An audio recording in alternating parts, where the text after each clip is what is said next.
પ્રાર્થનામાં વિશ્વાસ, હૃદયમાં ઇનામ રાખું છું. વતનની શાન કાજે જાન તૈયાર રાખું છું.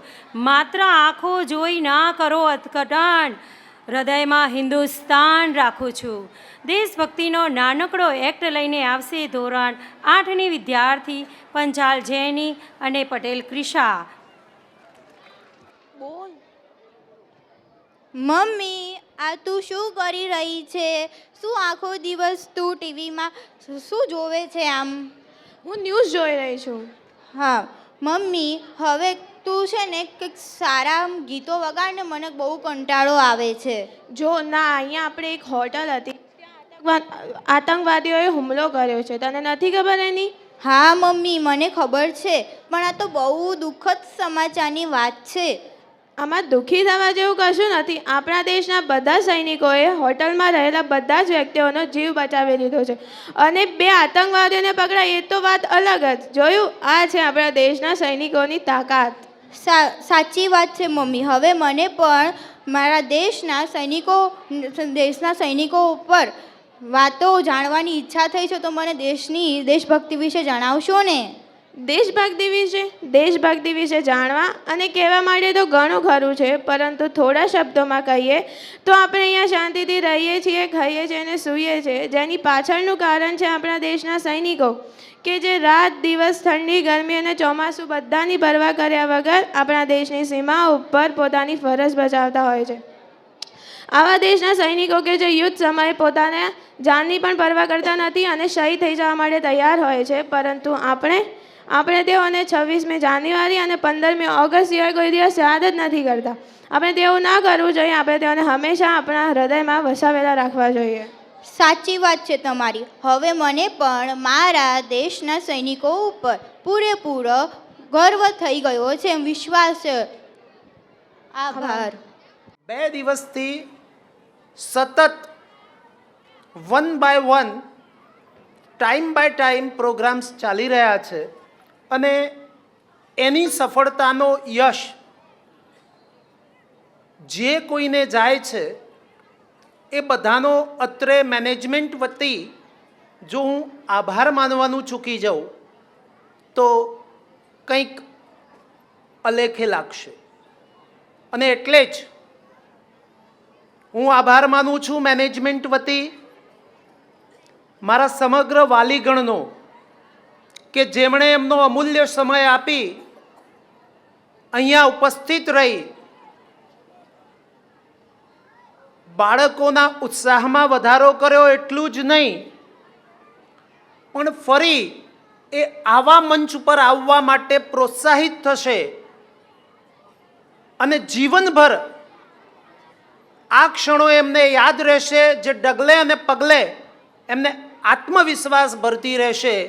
એ બદલ મારા સર્વે વાલી મિત્રોને ખૂબ ખૂબ આભાર છે. શુક્રિયા. થેન્ક્સ અ લોટ. વળી ધન્યવાદ પાઠવું છું શાળાના કર્મચારીગણનો. એ ડાયરેક્ટર તરીકે શ્રી રેવાદાદા હોય, બંને મીડિયમના પ્રિન્સિપલ્સ, સુપરવાઇઝર્સ, શિક્ષક મિત્રો અને બહેનો, સાથે સાથે જેમના વગર આપણે અહીંયા સારી રીતે બેસી ન શકીએ અને કમ્ફર્ટ ન અનુભવી શકીએ, એવા મારા સેવક ભાઈઓ અને સેવિકા બહેનોનો, કે જેમણે આપને વારંવાર આ હોલની સફાઈ કરી બેસવા યોગ્ય બનાવ્યો છે અને આપણે શાંતિથી બેસી અને કાર્યક્રમ માણી શકીએ એ માટે 2 દિવસથી, ગઈકાલ સવારે 6 વાગ્યાથી આજે રાત્રે 12 વાગ્યા સુધી પ્રયત્નશીલ રહેશે. વળી ધન્યવાદ પાઠવવાનું રહેશે મારી કોરિયોગ્રાફર ટીમનો. યોગેન્દ્ર ખટીક ઉર્ફે જેમનું પેટનેમ છે જોગી, જેમને બાળકો જોગી સરના હુલામણા નામથી ઓળખાવે છે. ધન્યવાદ પાઠવું છું જોગીનો. સાથે સાથે સાથીદાર મોન્ટી, દીપક અને એમની સાથે સહકર્મીઓ જે પણ જોડાયેલા હોય તે સર્વેનો. વળી આટલા સરસ મજાના લાઇટ અને સાઉન્ડ ઇફેક્ટ વગર આપણા પરફોર્મન્સને આપણે સારી રીતે માણી ન શકીએ. તો આ હોલમાં સાઉન્ડ અને લાઇટ પરફોર્મ કરતા મિત્રોના નામ મને ખ્યાલ નથી, પણ એમને ધન્યવાદ પાઠવવાનો અને આભાર માનવાનું હું ચૂકીશ નહીં. વળી last but not the list, ખૂબ ખૂબ ધન્યવાદ છે એકલવ્ય એજ્યુકેશન કેમ્પસના ભૂલકાઓ, બાળકો, તરુણો અને યુવાનો, બાલ વર્ગથી માંડી અને ધોરણ 12 સુધીના વિદ્યાર્થી મિત્રોનો, કે જેમણે ખૂબ લાંબા સમયની અથાગ મહેનત પછી આ કાર્યક્રમને આટલો સુંદર મજાનો ઓપ આપ્યો છે. અને એટલે જ આપણે સૌ આટલા લાંબા સમય સુધી ભૂખની પરવા કર્યા વગર અહીંયા બેસીએ છીએ અને એને માણીએ છીએ. અને તમારો આવો જ સાથ અને સહકાર મળતો રહેશે તો આ બાળકોના માનસને વિકસાવવામાં સંસ્થાને વધારે અનુકૂળતા રહેશે. અને આ પ્રસંગે શિક્ષણની એક સાચી વ્યાખ્યાનો ઉલ્લેખ કરું તો education is the manifestation of perfection already existing in man, in child.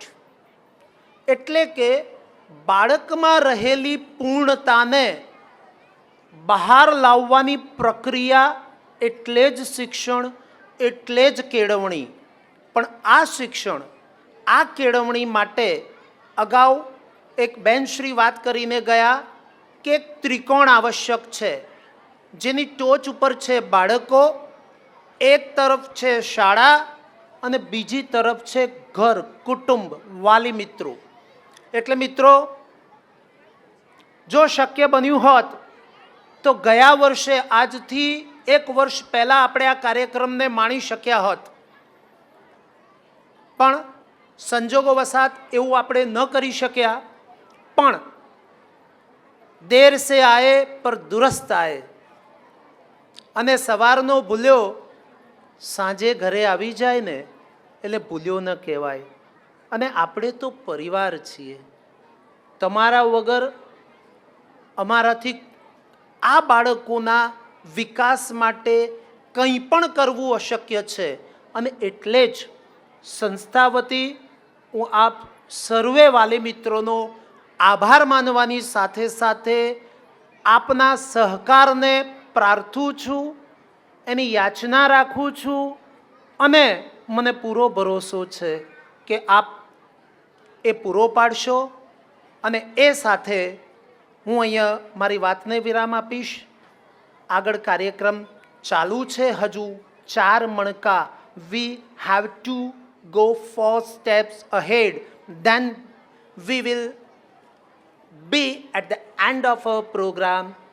એટલે અંતે આભાર માનવા કરતાં આપ સર્વેની હાજરીમાં અને આપને વધારે વિરામ ન કરાવવો પડે એટલા માટે આ સમયને મેં યોગ્ય ગણ્યો છે.